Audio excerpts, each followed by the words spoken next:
Hello my dears, welcome to our channel. നമ്മൾ ഇന്ന് discuss ചെയ്യുന്നത് ഏറ്റവും പ്രധാനപ്പെട്ട കറണ്ട് അഫേഴ്സ് ആണ്. അപ്പോൾ എല്ലാവർക്കും നമ്മുടെ വീഡിയോയിലേക്ക് സ്വാഗതം. ഞാൻ സിജി ബിജു. പുതുതായിട്ട് കാണുന്ന ആരെങ്കിലും ഉണ്ടെങ്കിൽ അവർക്ക് വേണ്ടിയിട്ടാണ് പറഞ്ഞത്. അപ്പം നമ്മളിന്ന് കറണ്ട് അഫേഴ്സിനകത്ത് പഠിക്കാൻ പോകുന്നത് വേദികൾ, പുരസ്കാരങ്ങൾ, അതുപോലെ തന്നെ അപ്പോയിൻമെൻറ്റ്സ്. ആകെപ്പാടെ ഒരു 20 സംതിങ് ക്വസ്റ്റ്യൻസ് മാത്രമേ നമ്മൾ പഠിക്കുന്നുള്ളൂ. അപ്പോൾ ഇത് കൃത്യമായിട്ട് പഠിക്കുക. വരുന്ന എല്ലാ എക്സാംസിനും ഇത് വളരെ നിങ്ങൾക്ക് യൂസ് ചെയ്യുന്നതാണ്. ഓക്കെ, സ്റ്റാർട്ട് ചെയ്യാം. Thank you. അതായത് 2025 ആർട്ടിഫിഷ്യൽ ഇൻ്റലിജൻസിൻ്റെ ഉച്ചകോടിയുടെ വേദി എന്ന് പറഞ്ഞത് എവിടെയാണ്? പാരീസിലാണ്. 2025 ആർട്ടിഫിഷ്യൽ ഇൻ്റലിജൻസ് ഉച്ചകോടിയുടെ വേദി എന്ന് പറയുന്നത് പാരീസിൽ ആണ്. 38ാമത് ദേശീയ ഗെയിംസിന്റെ വേദി എന്ന് പറഞ്ഞതും ഉത്തരാഖണ്ഡിൽ ആണ്. 38ാമത്തെ ദേശീയ ഗെയിംസിന്റെ വേദി എവിടെയായിരുന്നു? ഉത്തരാഖണ്ഡിലായിരുന്നു. ജേതാക്കള് സർവീസസ് ആണ്. 68 സ്വർണമാണ് സർവീസസ് നേടിയിരിക്കുന്നത്. എത്ര സ്വർണമാണ്? 68 സ്വർണമാണ് ജേതാക്കൾ നേടിയിരിക്കുന്നത്.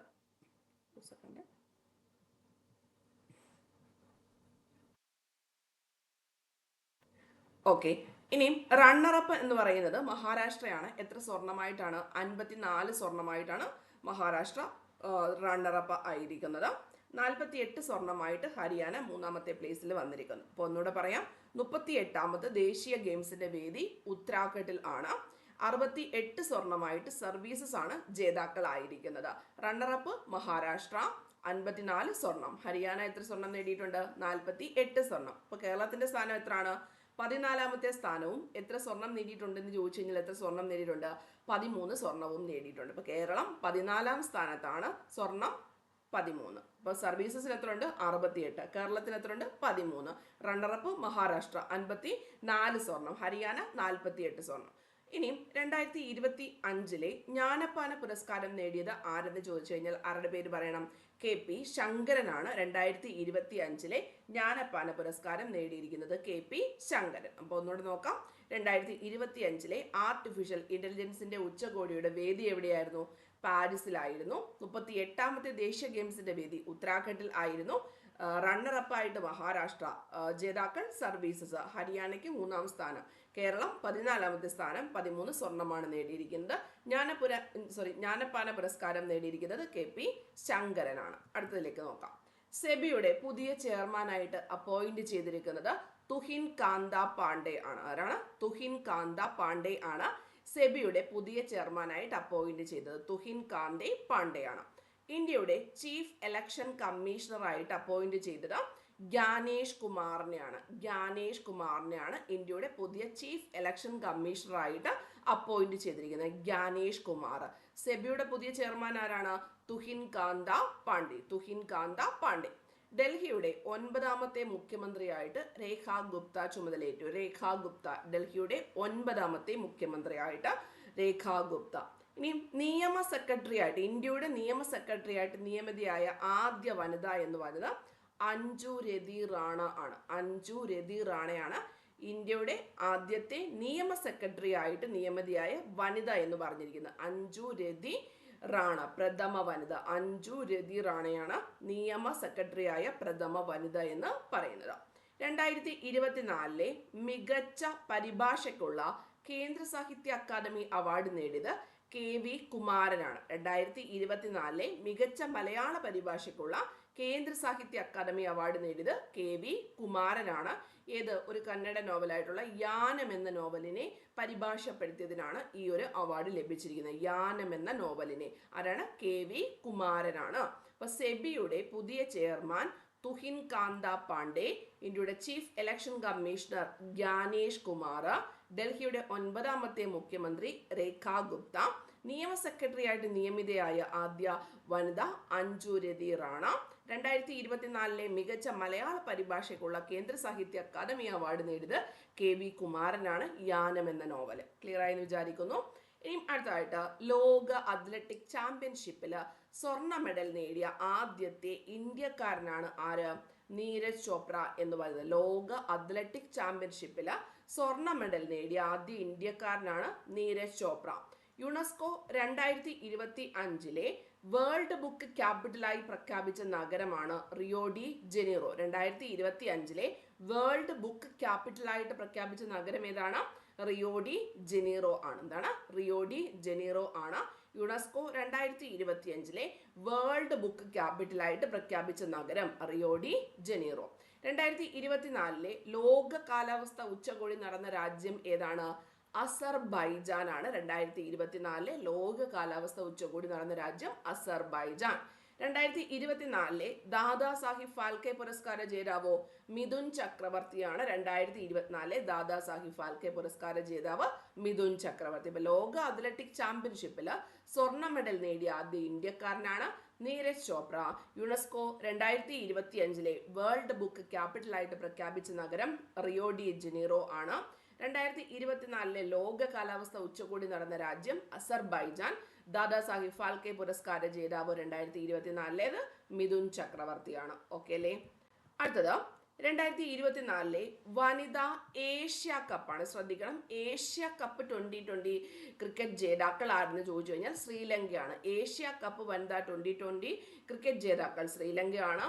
ഇനി വനിതാ 2020 ലോകകപ്പ് ക്രിക്കറ്റ് ജേതാക്കൾ 2024 ന്യൂസിലൻഡ് ആണെന്നും ഓർത്ത് വെച്ചേക്കണം. അപ്പൊ 2024 ഏഷ്യ കപ്പ് ക്രിക്കറ്റ് ജേതാക്കൾ 2020 ശ്രീലങ്കയുടേതും, പിന്നെ ലോകകപ്പ് ആണെങ്കിൽ ആരുടേതും പറയണം? ന്യൂസിലൻഡ് ആണെന്നും പറയണം.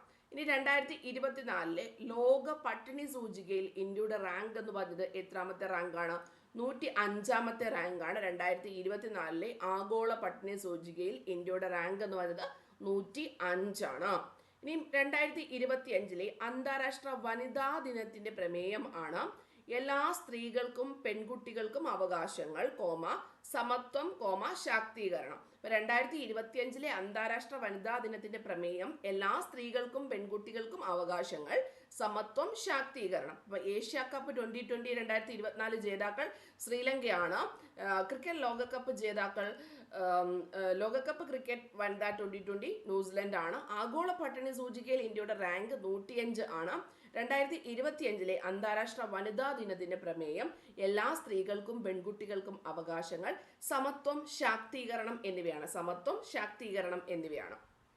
അടുത്തത് ബംഗളൂരു സർവകലാശാലയുടെ പുതിയ പേര് മൻമോഹൻ സിംഗ് സർവകലാശാല ആണ്. മൻമോഹൻ സിംഗ് സർവകലാശാലയാണ് ബാംഗ്ലൂർ സർവകലാശാലയുടെ പുതിയ പേര്. മൻമോഹൻ സിംഗ് സർവകലാശാല.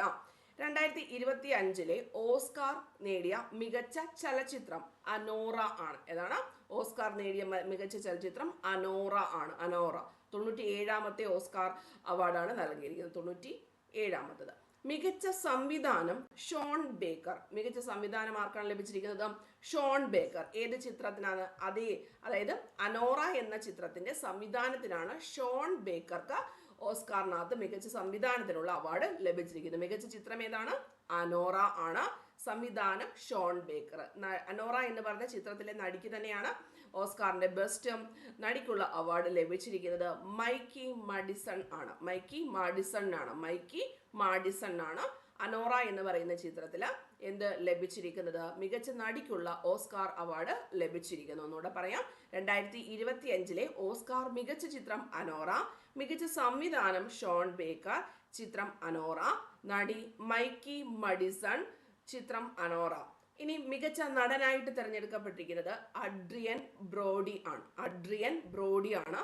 ദ ബ്രൂട്ടലിസ്റ്റ് എന്ന് പറയുന്ന ഫിലിമിൽ അഭിനയിച്ചതിനാണ് മികച്ച നടനായിട്ട് അഡ്രിയൻ ബ്രോഡിയെ ഓസ്കാറിനകത്ത് തിരഞ്ഞെടുത്തിരിക്കുന്നത്. അപ്പം ഓസ്കാറിന്റെ മികച്ച ചിത്രം അനോറ, മികച്ച സംവിധാനം ഷോൺ ബേക്കർ, ചിത്രം അനോറ, നടി മൈക്കി മഡിസൺ, അതും അനോറയ്ക്കകത്താണ്. ദ ബ്രൂട്ടലിസ്റ്റ് എന്ന ചിത്രത്തില് അഡ്രിയൻ ബ്രോഡിക്കാണ് മികച്ച നടനായിട്ട് ലഭിച്ചിരിക്കുന്നത്. ബ്രൂട്ടലിസ്റ്റ് എന്ന് പറയുന്ന ചിത്രത്തില് അഡ്രിയൻ ബ്രോഡിക്കാണ് ലഭിച്ചിരിക്കുന്നത്. അപ്പം ബാംഗ്ലൂർ സർവകലാശാലയുടെ പുതിയ പേരെന്താണ്? മൻമോഹൻ സിംഗ് സർവകലാശാലയാണ്.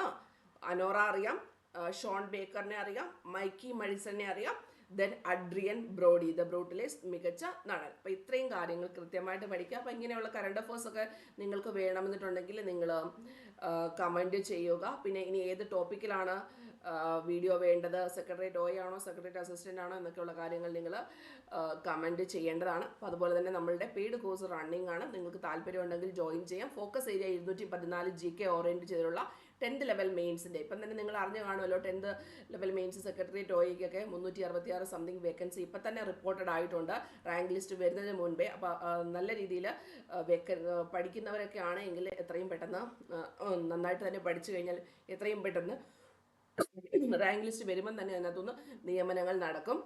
അപ്പോൾ അതുകൊണ്ട് നന്നായിട്ട് തന്നെ പഠിക്കുക. നമ്മൾക്ക് 214 ഫോക്കസ് ഏരിയ ഓറിയൻറ്റ് ചെയ്തിട്ടുള്ള കാര്യങ്ങൾ, അതായത് പുതിയ ടെക്സ്റ്റിനകത്തുള്ള സോഷ്യൽ സയൻസും സയൻസിൻ്റെയും കാര്യങ്ങളുടെ അഡീഷണൽ ഈ 214 ഏരിയ കൂടാതെ നമ്മൾ അഡീഷണലി റണ്ണിങ് ആയിട്ട് അതും പഠിപ്പിച്ച് കൊടുക്കുന്നുണ്ട്. അപ്പം നമ്മുടെ ക്ലാസ്സിൻ്റെ ടൈമിംഗ് 11:15 മുതൽ 12:15 വരെയാണ്, രാവിലെയാണ് സമയം വരുന്നത്. ഇനി കൂടാതെ ഡിഗ്രി പ്രിലിംസും മെയിൻസും കൂടെ ഓറിയൻറ്റ് ചെയ്തിട്ടുള്ള classes up to mains class വരെ അവൈലബിൾ ആയിരിക്കും, മെയിൻസ് പരീക്ഷ വരെ അവൈലബിൾ ആയിരിക്കും. ഈ സ്ലൈഡിൽ തന്നിരിക്കുന്ന ടോപ്പിക് ആയിരിക്കും. മെയിൻസ് പരീക്ഷയ്ക്ക് 166 മാർക്കിൻ്റെതും പ്രിലിംസ് പരീക്ഷയ്ക്ക് 80 മാർക്കിൻ്റെതും കൂടെ ചെയ്തിട്ടാണ് നമ്മൾ ക്ലാസ്സസ് അറേഞ്ച് ചെയ്തിരിക്കുന്നത്. 1599 ആണ് ഇതിൻ്റെ പ്രൈസ് എന്ന് പറഞ്ഞിരിക്കും. അപ്പോൾ താല്പര്യമുള്ളവർക്ക് മെസ്സേജ് ചെയ്യാവുന്നതാണ്. അപ്പോൾ എല്ലാവരും നന്നായിട്ട് പഠിക്കുക. All the very best. Thank you and love you all.